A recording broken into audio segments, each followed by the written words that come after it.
¿Qué tal? ¿Cómo les va? Muy buenas noches. Se les saluda Carlos Montero. Es un honor para mí estar aquí en el Ecuador. El Ecuador, un país que vivió años de muchísima polarización, igual que varios otros países de nuestra región. Y esa polarización afectó al periodismo. ¿De qué manera? Lo vamos a analizar en este programa. Vamos a tener como invitados a los periodistas más representativos de distintos medios de este país.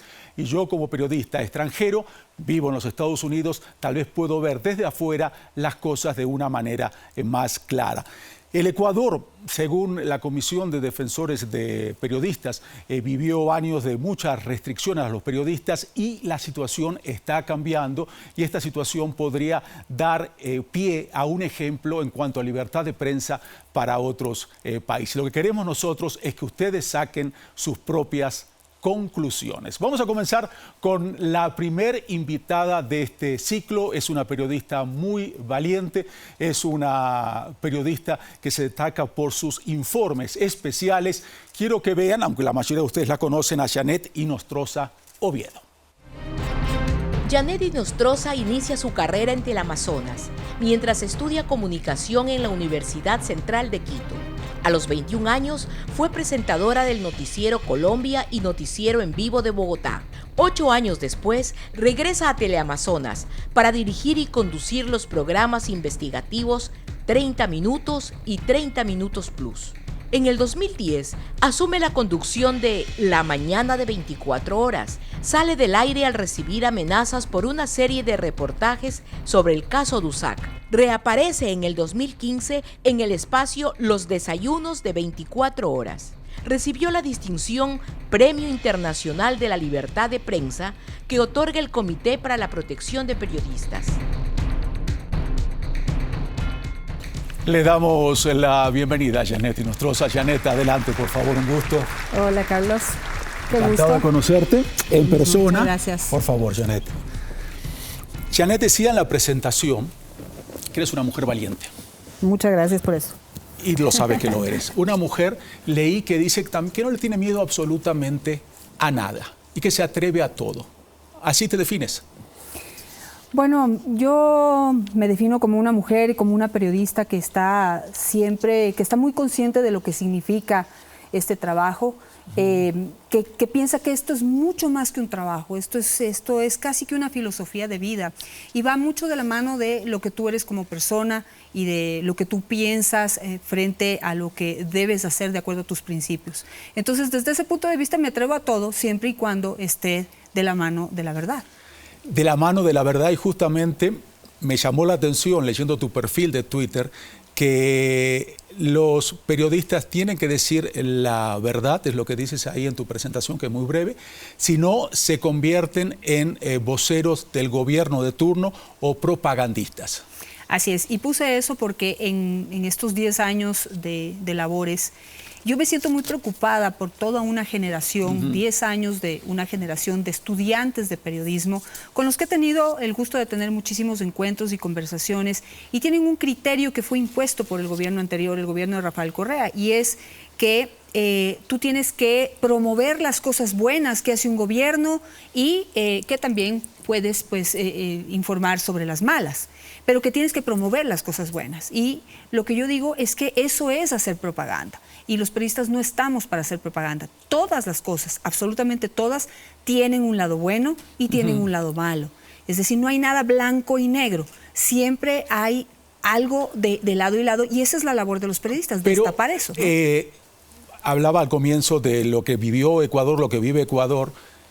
No es el país único en Latinoamérica, sino en otros países. Y creo que lo que dijo Correa, que también lo decía en su momento Cristina Fernández de Kirchner, o lo puede decir Daniel Ortega en Nicaragua, dicen que los periodistas que somos críticos, no solamente somos críticos, sino que no vemos la parte buena, que nuestra obligación no es exclusivamente decir lo malo, que también hay gobiernos que hacen cosas buenas y a nosotros nos cuestionan por no resaltar eso, ignorar esos hechos positivos. Bueno, Es por eso, porque quizás ellos no ven las cosas de esta manera. Voy a poner un ejemplo del que se habló mucho en estos años. Este fue el país en el que se hicieron un montón de carreteras y la gente o el gobierno lo vendía desde ese lado, ¿no? ¿Cuántas carreteras tenemos y para qué sirven esas carreteras y cómo nos conectan y todo lo que se puede hacer a través de esas carreteras?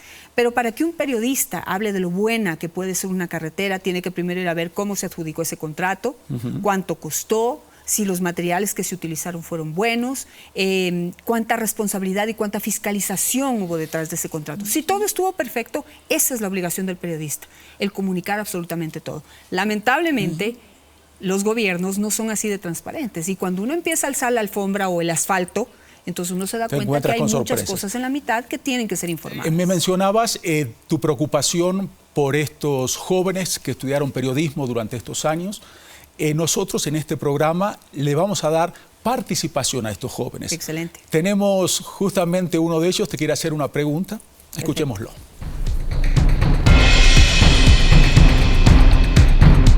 ¿Un periodista puede realizar juicios de valor en una información? ¿Qué piensas? Bueno, a ver, juicios de valor, si se refiere como a acusaciones o sentencias desde el periodismo, desde un espacio periodístico, definitivamente no se puede hacer. Pero aquí en el Ecuador, y eso es, por ejemplo, algo que me preocupa, se ha satanizado mucho el periodismo de opinión. Y ahí hay que marcar esa diferencia, que, digamos, existe el periodismo de opinión y en ese espacio de opinión los invitados a ese programa pueden opinar. Y un periodista también puede emitir su criterio. Los invitados pueden emitir su criterio y en muchas ocasiones se pueden equivocar. Pero eso es parte de la libertad de expresión, es poder expresar lo que tú piensas y someterlo al debate para poder ayudar a que la gente que nos está viendo pueda crear y desarrollar su propio criterio. Te cuento, por ejemplo, a propósito de lo que nos decía la estudiante, ¿no? Este juicio de valor. En la CNN nos pedían que seamos muy cuidadosos justamente cuando damos la información, no necesariamente en el comentario, porque tenemos buenos editorialistas, buenos periodistas de opinión que dan su opinión, uno a favor y otro en contra del tema que estés tratando. Pero nosotros, al ser periodistas neutrales, nos pedían que muchas veces tengamos cuidado tal vez con un gesto, con una reacción, con la inflexión de la voz, que eso podría darle a la audiencia que tú estás tomando partido por esa historia. Y están totalmente en lo correcto, porque se está refiriendo a periodistas que manejan espacios informativos, en donde se da a conocer el resultado del trabajo sobre una noticia, en donde hay que tratar de ser lo más imparcial posible o lo más objetivo posible. Me gustaría por eso yo hago el remarco que entiendo. se ha satanizado a los espacios de opinión, en donde sí se puede dar una opinión. Antes de pasar a la cita, que me gustaría conocer tu reacción, un breve comentario. El problema muchas veces con los periodistas de opinión es que no aceptan que son periodistas de opinión. Por más que tú te das cuenta que están, no sé si en Argentina se utiliza un término ahora que está generando mucha polémica, es el periodista militante. El periodista militante es un periodista que está de acuerdo tal vez con lo que está sucediendo en un gobierno y promueve eso, pero hay muchos periodistas de opinión que no aceptan eso, pero están dando su opinión. Pero bueno, eso es un tema personal y es mi opinión, que me generó bastantes críticas en las redes sociales por decir que me molestan los periodistas militantes, de la izquierda como de la derecha, y no me lo entendieron. Pero yo quiero hacer ahí, a mí también me molestan. ¿Te molestan también? Porque, ¿no estás de acuerdo con el periodismo militante? No, para nada, no estoy de acuerdo, a menos de que sea absolutamente transparente y frontal. Pero en este caso también, tú describiste al inicio cuál ha sido la situación que nosotros vivimos y es de una total polarización, en donde los periodistas ocupamos un lugar que nadie aspiró a ocupar. El gobierno nos colocó en ese lugar de opositores al gobierno por ser críticos a lo que hacían o a lo que decían.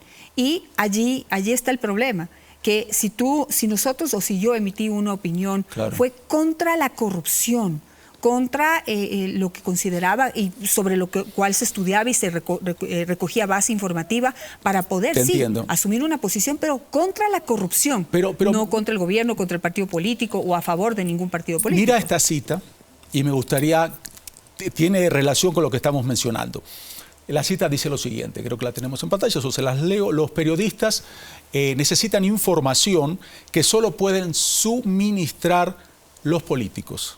Y los políticos necesitan difundir su mensaje a través de los medios de comunicación. Se necesitan mutuamente. Los políticos, decíamos antes, que quieren que muestren las buenas obras el gobierno, pero también la oposición quiere que los periodistas resaltemos los malos que está haciendo el gobierno para llevar agua a su molino, ¿no es así? ¿Qué opinas? Bueno, ambos tienen el derecho, ¿no es cierto? ¿Qué es lo que tenemos que hacer los periodistas? Es tratar de buscar un equilibrio entre quienes están a favor y quienes están en contra. Hagamos lo siguiente, si me permites. Este equilibrio es interesantísimo. Me gustaría hacer una breve pausa y después hablamos de este equilibrio y Perfecto. cómo se maneja y la postura de cada periodista, de qué manera puede influir en esta relación que se tiene con los políticos, a veces de odio, a veces de amor. Perfecto. Hacemos una muy breve pausa y enseguida regresamos con mucho más. Los esperamos.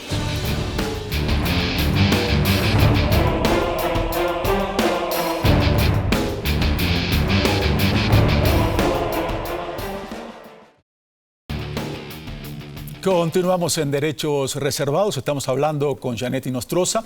Janety, en el bloque anterior estamos hablando justamente de la relación entre los periodistas y políticos, que es un tema complicado, es un tema muy sensible. Tú, además de ser periodista, tú tienes una empresa donde trabajas con políticos, ¿no es así? ¿Cómo mantienes la diferencia entre lo que dices, esto es el periodismo y esto es, los estoy ayudando para el fin que sea?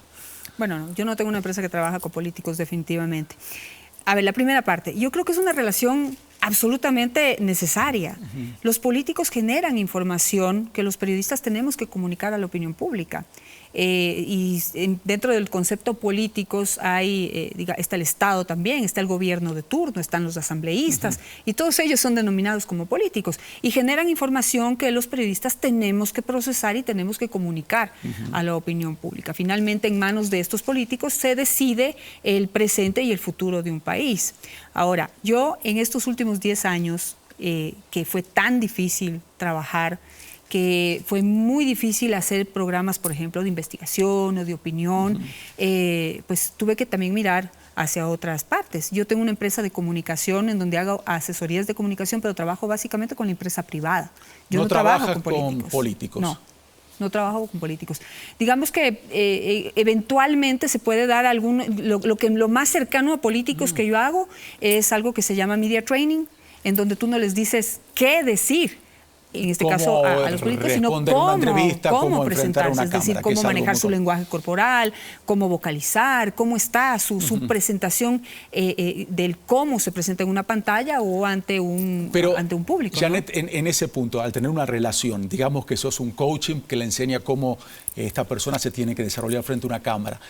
Después, si tenés que investigar algo sobre esta persona que te pagó por este servicio, ¿no te dificulta hacer tu labor el tener una relación comercial con este político que quiere lucir mejor en cámara, que no está nada mal en eso? Bueno, como te digo, ha sido muy eventual en los 10 años ese tipo de contratos, digamos, de relación con algún político, pero si lo hago no sentiría absolutamente ningún compromiso y creo que eso en las pocas ocasiones que lo he hecho lo he puesto de antemano. No tengo absolutamente ningún compromiso político, ni laboral, ni absolutamente nada. Yo lo hago como una técnica.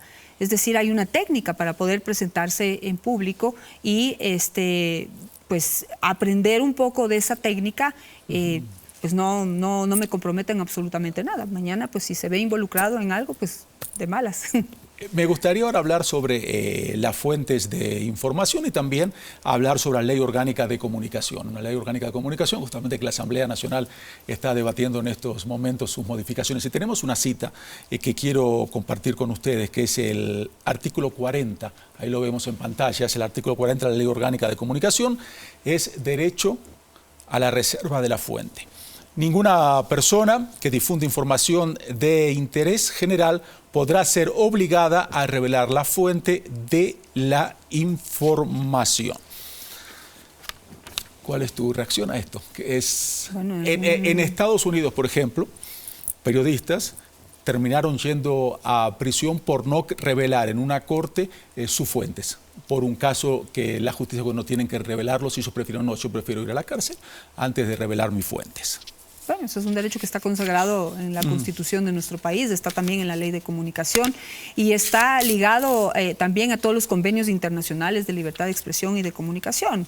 Digamos, es un principio básico que debe respetar un periodista y que cualquiera digamos, que está alrededor de la comunicación, que está alrededor del trabajo de ese periodista, tiene la obligación de respetar. Ese respeto va desde el dueño del medio de comunicación o tu jefe inmediato hasta el presidente de la República o de cualquier organización internacional que requiera. Y está en la Constitución, el artículo 20 dice lo siguiente: el Estado garantizará el secreto profesional y la reserva a la fuente a quienes informen y emitan sus opiniones también. Por supuesto, y digamos, eso es lo que garantiza también que una persona pueda tener la confianza en un periodista con credibilidad de entregar información sensible para poder aportar y conocer a la verdad de cualquier tema. ¿Cómo cuidas tú a tus fuentes? Bueno, absolutamente total reserva, en el sentido de que puede tener la tranquilidad de que puede develar determinada información, que esté documentada, que esté contrastada, digamos, de mi parte, y que se va a hacer pública, obviamente protegiendo la identidad de esta persona, que el momento en que tú decides proteger la identidad de una persona es porque puede estar en peligro o porque su seguridad está comprometida de alguna manera. De ahí hay otras personas que se acercan, digamos, abiertamente a un periodista, entregan información y dan la cara. Entonces, pues ellas no necesitan absolutamente ninguna reserva en ese sentido. El campo que estás explorando con bastante éxito es el periodismo de investigación. Es un tipo de periodismo que a mí me interesa muchísimo. ¿Te cambió la forma de ver el periodismo, el hacer periodismo de investigación? Totalmente. ¿De qué manera? A ver, yo creo que todos los periodistas en una u otra medida hacemos periodismo de investigación todos los días. Pero cuando tú trabajas, y lo conversábamos hace un momento, cuando tú trabajas en un noticiero, por la naturaleza del espacio te dan 1 minuto y medio, máximo 2 minutos, tiene que ser muy buena la información para que te den 2 minutos para poder transmitirla y al aire, ¿no? Para poder contarle a la gente los resultados de esa investigación. Pero cuando tú ya te metes mucho más en este tipo de periodismo y encuentras el espacio para poder hacer públicas tus investigaciones, pues es mucho más rico, mucho más satisfactorio el poder ampliar un poco más de información, de alguna manera saciar toda la necesidad informativa y las dudas que pueda girar alrededor de ese tema. Y en eso explorar muchísimo, no solamente en el campo de la política, de la corrupción, sino también en investigación en el campo social, que es allí en donde más información necesita la gente. Y lo que creo que la gente no es consciente del trabajo que hay detrás de una investigación periodística. Por ejemplo, por promedio, para que la gente se dé una idea, un trabajo investigativo, ¿cuánto tiempo? Necesitas primero recursos de la empresa para que tú trabajes, que te dé el tiempo y que te dé el equipo y la gente, pero promedio, ¿cuánto te lleva una investigación? Depende, no creo que haya un tiempo determinado. Hay investigaciones que, digamos, se puede recopilar la información mucho más rápido y se saca a la luz pública, y hay otras informaciones que pueden durar meses tratando de contrastar toda la información que se necesita. Entonces, no hay un tiempo determinado, pero lo que sí se necesita es mucho tiempo, mucha dedicación, mucha lectura, muchas entrevistas a mucha gente para poder contrastar una y otra información. Yo te pongo un caso, yo tengo un caso que yo lo llevo investigando casi 15 años. Y en estos 15 años yo he sacado información poco a poco, a medida que he ido investigando y que he ido encontrando nuevas digamos, revelaciones en torno al tema. Hice un documental, y esto es sobre un caso de un ecuatoriano que está condenado a pena de muerte en la Florida, y a medida que me fui metiendo en la investigación fui descubriendo que pues yo considero que es una persona que podría ser un inocente que está frente a la ruta de la muerte. Entonces ha sido muy interesante. Pero periodismo de investigación, en instantes tenemos una pregunta de un universitario, pero en cuanto a este punto, me dices que son 15 años de investigación. ¿Cuándo un periodista de investigación dice, hasta acá llegué, no puedo más? ¿Cuál es tu objetivo en esta información? ¿Demostrar de que este hombre no tendría que estar donde está en estos momentos en la Florida? ¿Qué es lo que buscas? ¿Cuánto más puede durar la investigación? Un periodista de investigación tiene que llegar hasta las últimas consecuencias. No puede parar, de alguna manera es parte de su responsabilidad frente a la opinión pública, contar cómo empezó y cómo terminó este caso. Este caso ha tomado 15 años y yo estoy pendiente y absolutamente comprometida en llevar hasta la última noticia que se produzca alrededor de este tema, en la medida en que yo tenga el espacio y la capacidad para hacerlo. Y así yo creo que todos los periodistas trabajan en ese mismo sentido, ¿no? Hay investigaciones que quizá toman un tiempo para poder develar lo que encuentras hasta ese momento. pero a medida que se sigue produciendo información, esos periodistas vuelven a retomar y vuelven a retomar esos temas. Otro capítulo. Y estas investigaciones, a raíz de la próxima pregunta de un universitario, muchas veces molestan a personas. Y hoy en día tenemos este fenómeno que siempre digo que es un arma a doble filo en las redes sociales, que te ayudan muchísimo, pero también te pueden meter en situaciones complicadas. Y hay gente que se puede molestar y te puede reaccionar de una manera violenta. Pero quiero que escuches esta pregunta al universitario, después te vas a dar cuenta por qué te estoy diciendo el peligro de un periodista. Okay.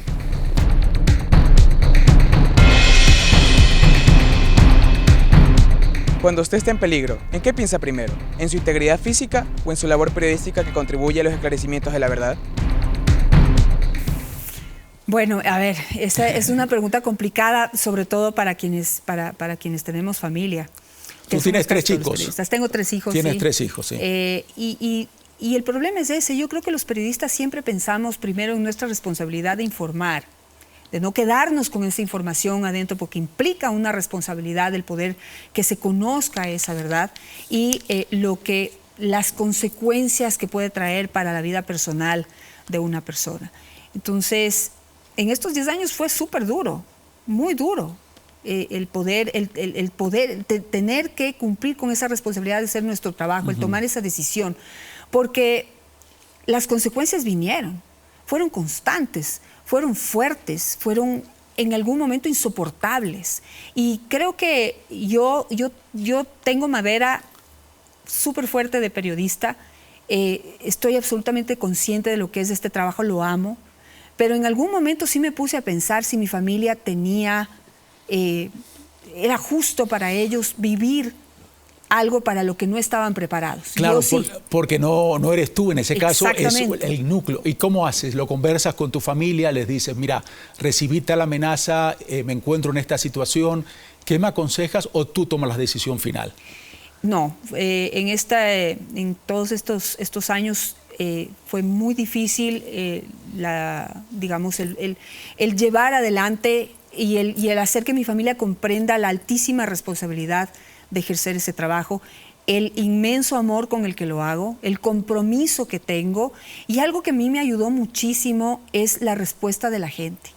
Eso es lo que a mi familia de alguna manera le hacía darse cuenta que es un trabajo importante el que estaba haciendo para la sociedad y que eso sobrepasaba de alguna manera incluso sus propios intereses y salvaguardar, el mantenerse el anonimato y el vivir una vida tranquila. Siga adelante. Quiero compartir ahora con nuestros televidentes algunos trabajos tuyos de investigación, trabajos que te trajeron problemas, que tuvieron muchas repercusiones, como Capaya y Cofiec. Vamos a ver esto y después me gustaría que me comentes cómo fue ese proceso. Okay. Reciben órdenes de arriba, reciben órdenes, eso es definitivo. ¿No es una de las dueñas de Capaya? No, en absoluto. ¿Cómo puedes tener la misma persona que le abre a los acusados y tú eres el acusador? Pues hay que hacer un escándalo alrededor de cualquier cosa para no llegar a comercio internacional. Porque el día que se llega a comercio internacional el país se vuelve loco. Muchas reacciones generó. También tuvo repercusiones en tu carrera, esas investigaciones. Bueno, ¿Quieres ver Cofiec? Primero tenemos Cofiec y después conversamos de los dos. Bueno, esos son algunos detalles del crédito, de cómo fue otorgado este crédito de $800,000 a un ciudadano argentino que ni siquiera tenía una dirección aquí en el Ecuador, que como ustedes ven en el acta número 350-11 del 19 de diciembre del 2011, esto es un acta del directorio de Cofiec. Casos emblemáticos. Emblemáticos. Y hablábamos anteriormente de las fuentes, si te obligan a revelar las fuentes. ¿Lo sufriste todo eso en esa investigación? ¿No es así? En cierta medida, yo creo que lo que más sufrí allí fue el pánico y el temor de los corruptos que estaban involucrados en esas investigaciones. Eso es lo que nos ocurrió. De ahí que nos hayan exigido que develemos la fuente o eso, no es exactamente ese el problema que tuvimos.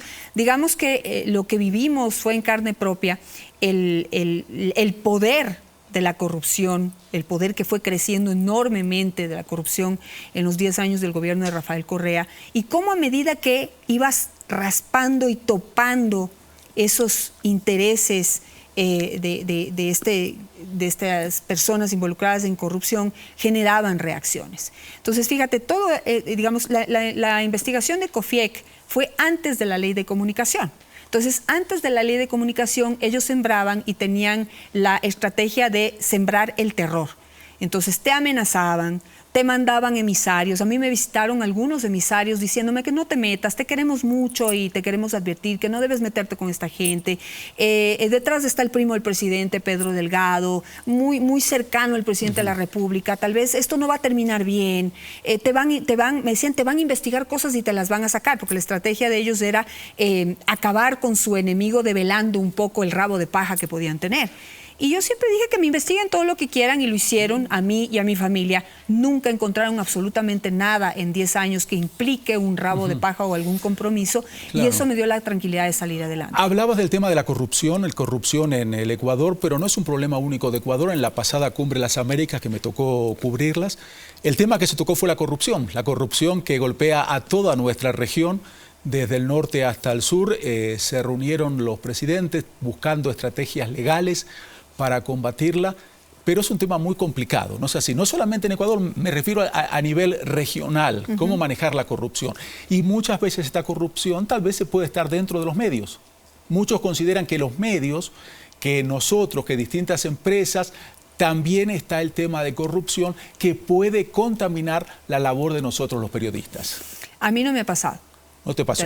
No me ha pasado. Yo creo que algo que no conoce la gente, y tú me podrás decir, no conozco cómo funciona CNN, pero en los medios en los que yo he trabajado hay una batalla diaria, hay una batalla constante, en donde los periodistas defendemos lo que nosotros encontramos, lo que nosotros investigamos, lo que conseguimos como información, ¿sí? Y de alguna manera es parte de nuestra vida, el poder defender nuestro trabajo y defender nuestras hipótesis y nuestras tesis. Sí. Ahora, detrás de eso puede haber intereses, pero hay periodistas y periodistas. A mí no me ha pasado. La investigación que he puesto sobre la mesa y he logrado argumentarla completamente, ha salido al aire con absoluta y total independencia y respeto por parte de los dueños de los medios en donde yo he trabajado. Quiero hacer una muy breve pausa, pero antes de ir a la pausa quiero mencionar lo que me decía fuera de cámara y que me pareció muy interesante, porque estamos hablando de la función de los medios públicos y tú me decías que durante mucho tiempo, tal vez por estas investigaciones o por lo que sea, no tenías permitido el acceso a esta casa, que es un canal público. Me alegra muchísimo que estés, me alegra muchísimo que las cosas estén cambiando en el Ecuador, espero que estén cambiando en toda Latinoamérica y podamos hablar con total libertad y ejercer esta libertad de prensa. Hacemos una muy breve pausa, enseguida regresamos con mucho más, los esperamos.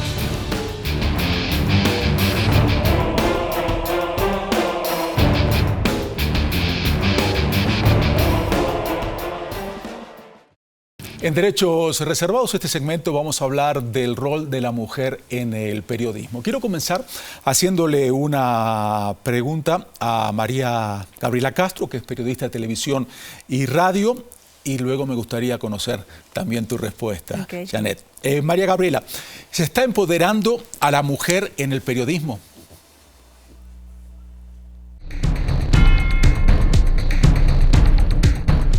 ¿Qué tal, Carlos? ¿Cómo estás? Buenas noches. Bueno, yo creo que en el camino de empoderamiento de la mujer se ha avanzado, pero aún falta mucho por recorrer. Creo que ahora el empoderamiento de la mujer en el periodismo ya no solamente consiste en el lugar que ocupa o en los roles que puede desempeñar, sino también en cómo es valorada. Ya no solamente vista como la mujer guapa que sabe leer un prompter, sino también una persona que puede ocupar otros roles. Es decir, una mujer puede presentar noticias, como puede dirigir un noticiero, como lo puede producir, puede estar en la calle con un micrófono, como puede ser fotógrafa, camarógrafa o puede estar en una sala de redacción diseñando. Es decir, sus roles se están multiplicando, pero aún falta mucho. Por ejemplo, el INEC cita en una encuesta de este año que aún las mujeres ganan 25% menos que los hombres. Entonces hay todavía que ir reduciendo esa brecha y todavía nos falta mucho por recorrer. Muchísimas gracias. ¿Tú lo ves igual? ¿Le falta mucho a ustedes para recorrer? Lo veo igual, pero digamos, a ver, yo lo veo, pero trato de ser mucho más positiva. Yo llevo 28 años de carrera y en estos 28 años he visto cómo la mujer ha crecido, pero en pasos importantísimos en el medio periodístico. Cuando yo empecé, como dice Gabriela, realmente las mujeres éramos consideradas principalmente para salir en pantalla, es decir, como esa figura bonita, agradable, simpática, que te puede comentar una noticia o que puede estar de áncor en un programa. Y poco a poco yo creo que las mujeres nos hemos ido ganando el espacio que antes era reservado para los hombres, haciendo periodismo duro, haciendo periodismo político, haciendo periodismo de investigación. Y yo creo que hoy la cosa está mucho más balanceada, ¿sí? Y yo creo que en la parte de salarios hay todavía que trabajar mucho más, pero yo pienso que hay mucha más conciencia ahora, incluso de los mismos directores y dueños de comunicación, del valioso trabajo de una periodista dentro del medio. No, y tú vas a cualquier redacción de Latinoamérica y la mayoría de las productoras son mujeres. Hay muchísimas mujeres, hay muchísimas periodistas y son realmente guerreras. Así es, más bien son yo guerreras, creo que nos hemos tomado el mundo del periodismo, ¿no? La directora de noticias de la CNN es una mujer, Cynthia Hudson. Una mujer muy guerrera también, muy fuerte, con una personalidad. Quiero ver justamente en cuanto a este tema de la participación de la mujer en los medios. Hay un informe de Global Report on the Status of Women on News Media. Y quiero compartirlo con ustedes porque habla sobre la condición de la mujer. Si lo podemos poner en pantalla, les agradezco. Dice lo siguiente este informe. Aquí lo vemos. Sobre la condición de la mujer en medios de comunicación. Recoge datos que las mujeres, esto me llama la atención, solo ocupan el 27% de los cargos directivos. Esto es bueno, pues yo decía que la CNN es una mujer, pero es una de las, está dentro de este 27%, que es muy poco. Es un análisis realizado en 60 países distintos. ¿Cómo lo ves aquí en Ecuador? ¿Tienen las mujeres poder gerencial? Yo creo que, a ver, la capacidad, la preparación, el talento, la fuerza, la valentía para poder ocupar absolutamente cualquier tipo de cargo, la hay. Hay muchas mujeres valiosas que ocupan cargos directivos dentro de espacios importantísimos dentro de nuestro país. Antes algo que no se veía era mujeres entrevistadoras, hoy las hay. Los espacios más importantes de entrevistas de televisión las manejan o están conducidos también por mujeres. Es decir, existe, digamos, habría que valorar cuántos de esos espacios son entre los más importantes y medios y bajos. Yo creo que la mujer ha despuntado muchísimo. Ahora, yo te voy a dar mi criterio y mi opinión. ¿Por qué yo nunca he luchado por ocupar una dirección de noticias, por ejemplo? Que me siento en absoluta capacidad y preparación para hacerlo. ¿Por qué? Yo soy madre de 3 niños. Bueno, una ya es grande, yo le sigo diciendo niña, pero ella ya es grande. Tengo 2 hijos pequeños y este es un trabajo totalmente absorbente. Es un trabajo con el que hay que estar responsablemente comprometido 365 Totalmente. días al año, 7 días a la semana, 24 horas al día, Navidad, Año Nuevo, Día de la Madre, Día del Padre, Navidad, y el día que la noticia ocurra.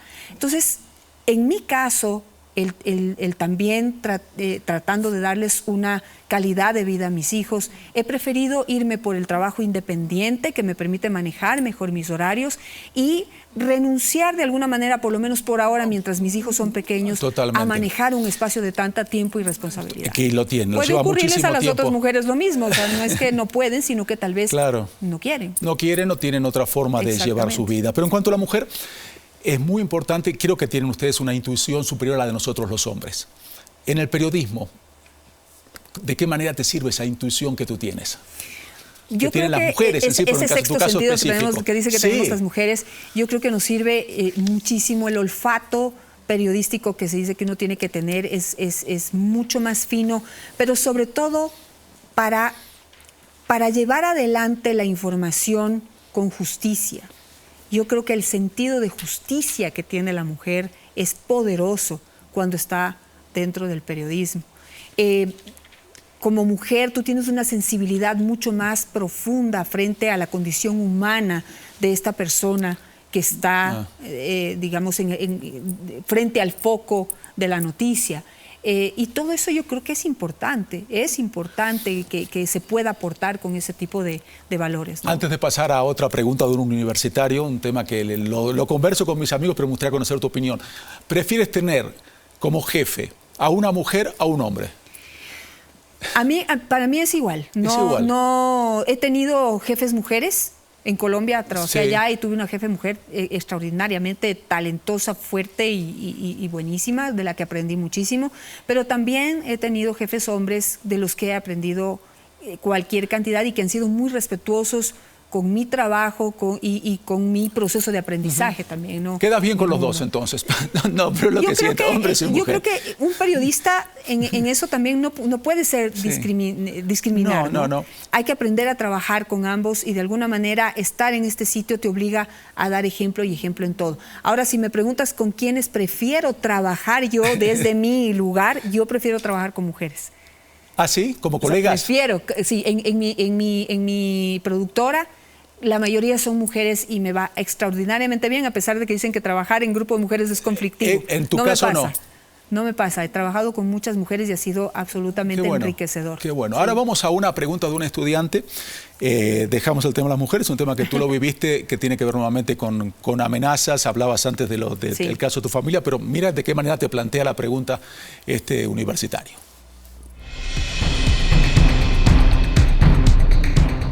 Cuando fue amenazada de muerte, ¿recibió el apoyo del medio de comunicación donde labora? Nos decías que tu familia sí. El medio de comunicación, ¿cómo se portó? Afortunadamente creo que he tenido 100% apoyo del medio en donde yo trabajaba. Quiero hacer una aclaración porque creo que siempre hay que hablar con precisión y la verdad. Yo no recibí una amenaza de muerte a título personal. Sí, yo no recibí una amenaza de muerte en sí. La amenaza que me hizo salir del medio de comunicación. Lo que nosotros recibimos, un familiar mío recibió una llamada en donde amenazaban con lo que se podría definir como un secuestro a mi hijo. Describían exactamente cuál era su rutina diaria para ir al colegio. Era un niño en ese momento de 4 años. Y ahí te digo, ¿no? En ese momento sí, y yo dije, yo me voy hasta las últimas consecuencias, pero mi familia no tiene por qué sufrir eso. Y por eso decidí, con el dolor del alma, tener que dejar mi trabajo para darle la tranquilidad que mi familia en ese momento ya me pedía. Es decir, me decía, del fantasma de te van a hacer algo, ya pasó algo concreto, te vamos a hacer algo de verdad. Y por eso me retiré. Ahora, hace 2 años recibí un sobrebomba en mi trabajo, que eso sí yo lo considero como una amenaza de muerte a título personal, pero que fíjate que eso es una investigación que nunca se ha movido ni un milímetro de la Fiscalía, en donde hicieron toda una parafernalia de sí, vamos y te tomamos y te protegemos, y pusieron 4 guardaespaldas y un poco de cosas que yo pienso que era más bien igual de gente interna del gobierno que estaba interesada en cerrarme la boca, porque eso era lo que necesitaban en ese momento, y acudían a estas estrategias del terror, ¿no? Estamos hablando que tú trabajaste en Colombia, hay periodistas en estos momentos, entre ellos Luis Carlos Vélez, colombianos, que recibieron amenazas a través de las redes sociales, este fenómeno social que decía antes que es un arma de doble filo, que tal vez es un hombre que está en su casa aburrido y te dice, perro, te quiero matar, y no sabes cómo tomarlo, pero es un tema que preocupa indudablemente porque no podemos nosotros trabajar bajo esas condiciones. Hagamos una nueva pausa, si te parece. Cuando regresemos tenemos mucha más información, los esperamos.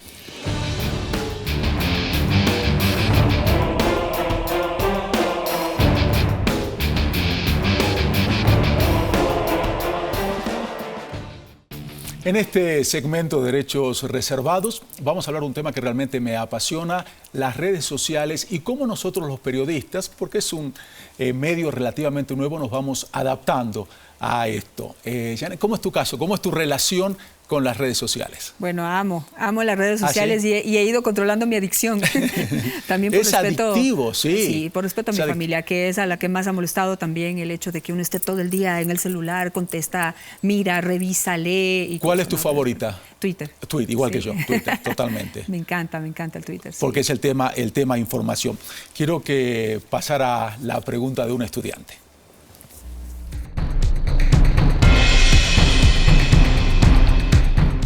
Cuando un periodista es cuestionado públicamente, ¿incide esto en su prestigio? Pues yo creo que depende de quién lo diga y cómo está sustentada ese cuestionamiento, ¿no? A veces te puedo ayudar a un cuestionamiento de alguien. Y también va de la mano de la credibilidad y la fuerza que tiene ese periodista, ¿no? Para que sí vale la pena contestar, claro, porque ya eso sería un análisis mucho más profundo, pero en caso de que valga la pena contestar, también el impacto que esa respuesta tiene juega mucho, ¿no? Digamos que ahora las redes sociales sirven mucho para tratar de dañar la honra de un periodista o de cualquier persona, pero lo que conversábamos hace un rato, ¿no? Lo que antes se conversaba in-house y no teníamos ni idea de esa persona común y corriente que quiere matarnos por algo que dijimos o que no está de acuerdo, antes no nos enterábamos. Hoy hay esta maravillosa posibilidad de saber y enterarse qué es lo que piensa ese público que te ve. Mal o bueno, enojado o contento. Creo que es positivo, a mí me encanta. A mí también me encanta totalmente, pero ¿de qué manera te ayuda en tu profesión de periodista? Bueno, el Twitter en general es un medio que te permite realmente tomarle la temperatura a los temas, ¿no? No solamente que accedes a información súper instantánea, inmediata y creíble, también tienes esa posibilidad de medir qué es lo que piensa el público en general, la opinión pública.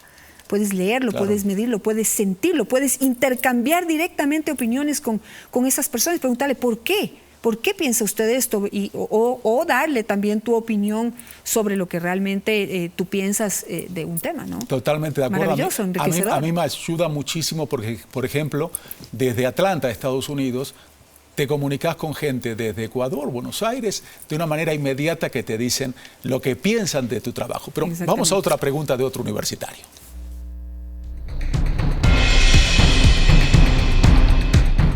¿Alguna vez le prohibieron la entrada a Carondelet? Yo pienso que tenemos que ver un video antes de responder.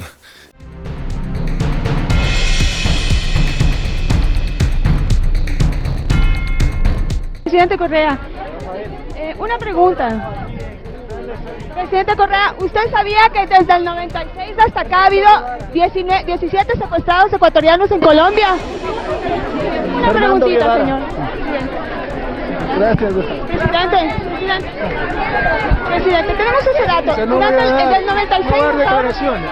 No sea malcriada, déjeme pasar, por favor. Hágalo un nuevo, señor. Perdón, reina. Perdón, reina. Tenemos un dato. Tenemos un dato de país libre. Señorita, no sea majadera. Hágase un lado. Desde el 96. Lleve a esta señorita a un lado. ¿Fuiste tan malcriada que te impidieron la entrada al Palacio Presidencial? Bueno, tengo el honor de ser la primera malcriada de este país, ¿no? Esa fue quizás uno de los primeros encontrones públicos del expresidente Correa con un periodista. Y hasta ese entonces, bueno, él ya era inaccesible. En ese momento era un momento muy conflictivo porque se había dado el ataque de Angostura, en que Colombia entró y mató a Raúl Reyes en territorio ecuatoriano y había muchas preguntas que hacerle. Y yo tenía una pregunta. Yo en esa época tenía un programa de investigación que iba el sábado. Esto era un martes o era un día de semana. Para el sábado ya la cosa era historia. Entonces yo tenía mi propio tema, que era, ellos dijeron que tenían esta relación con la guerrilla porque estaban negociando la liberación de Ingrid Betancourt. Y yo decía, pues qué noble, es súper chévere, muy bien si podemos aportar como país. Pero, señor presidente, ¿sabía usted que hay 17 ecuatorianos secuestrados por la guerrilla de las FARC y nadie ha hecho nunca nada? Y eso era lo que yo le quería preguntar, pero era inaccesible.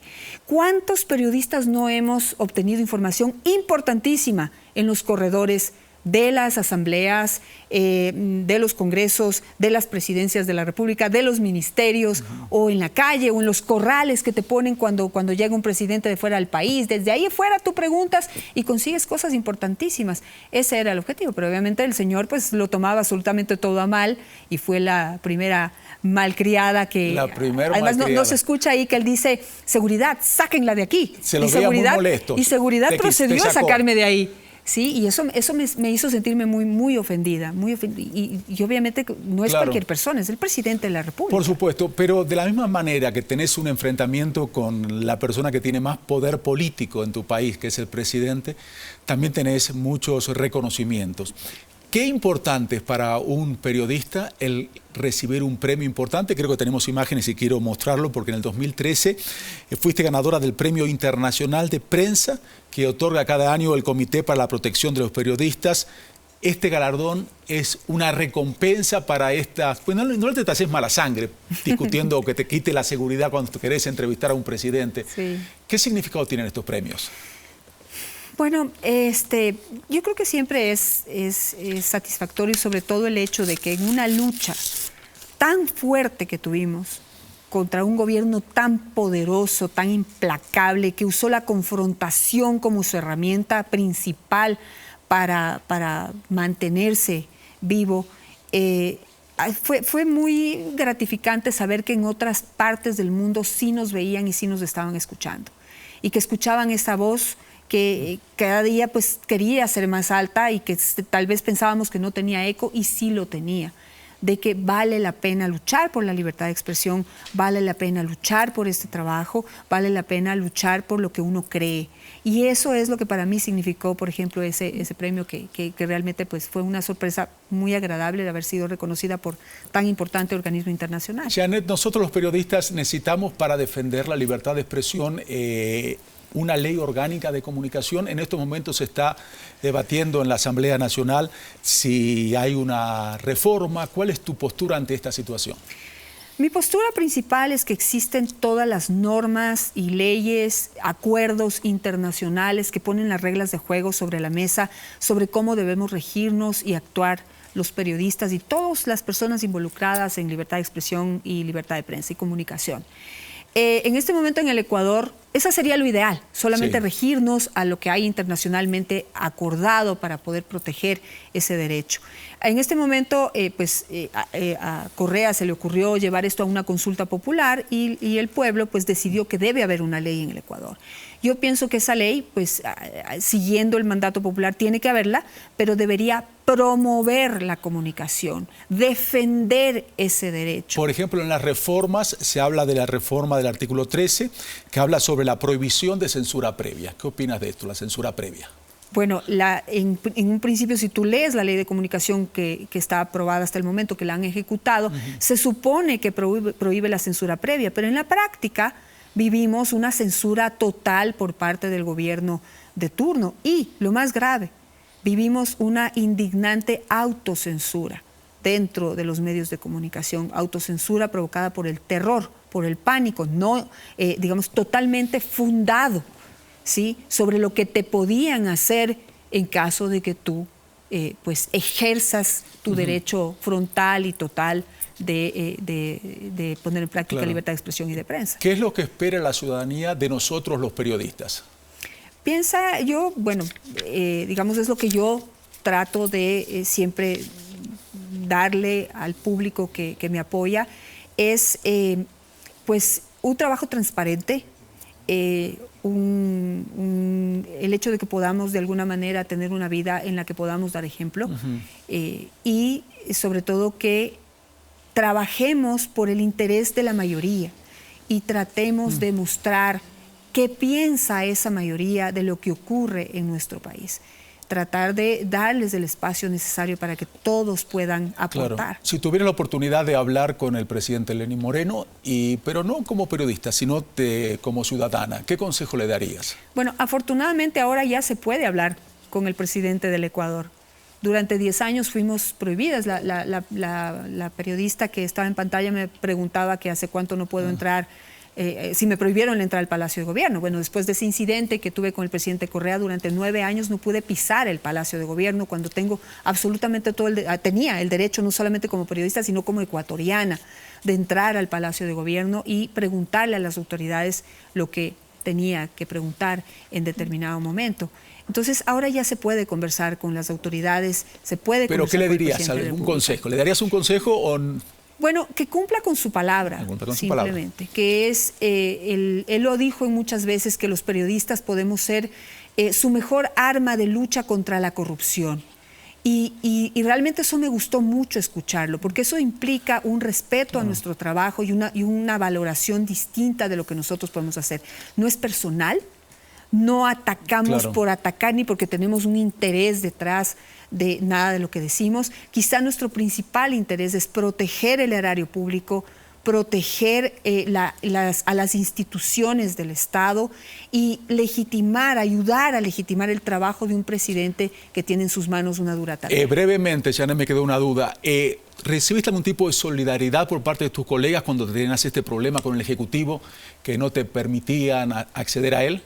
¿Cómo se portaron los periodistas? Eso también ha sido duro. Yo creo que esa confrontación, el hecho de estar en el ojo del huracán, el hecho de ser visto, ubicado por el presidente de la República, en este caso por el expresidente de la República, ya era una cosa de mejor me alejo porque si no me cae a mí también. ¿No fueron solidarios entonces, algunos? Yo creo que hubo mucha solidaridad, pero digamos como tras bastidores. Pero tal vez el ser solidario públicamente tenía sus consecuencias y yo entiendo, por supuesto, que hubo muchos colegas que prefirieron cuidarse, pero detrás yo creo que siempre hay algo bueno y se generó mucha solidaridad y agrupación del gremio que creo que ha sido positivo. Janet, fue un gusto conversar Gracias. contigo. Fuiste nuestra primera entrevistada y vamos a tener la oportunidad en esta serie de entrevistas hablar con distintos periodistas de distintos medios, distintos canales, ideas distintas. Muchísimas gracias. Gracias a ti. Muchísimas gracias a ustedes por habernos acompañado. Les deseo que pasen una excelente noche.